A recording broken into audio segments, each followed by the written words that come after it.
قالها لي أبويا زمان: الناس يا بنتي معادن زي السمك ألوان،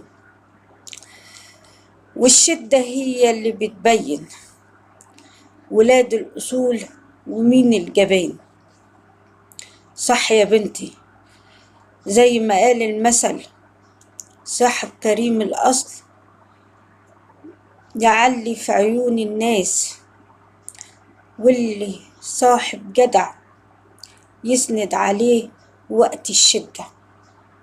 أما الجبان ده يطلع عيل ناقص رباية، ولا يعرف حق الأم ولا عارف حق أبوه. مع الأيام هقولك وأجري على الله من حكمة الدنيا وعد كمان، هتلاقي في كلب المال لابس قناع إنسان.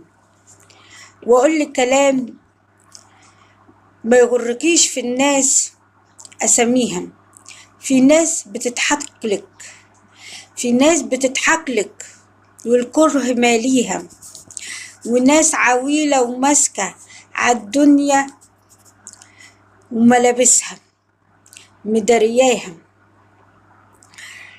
وناس تشوفيها لابسة وملابسها مرقعة. وارجع أقول المرجلة أفعال مش الناس بأساميها.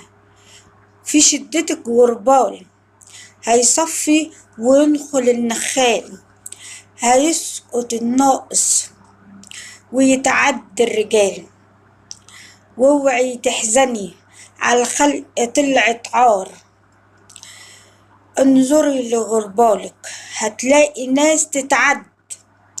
صدقيني دول مكسبك والله هم الجد.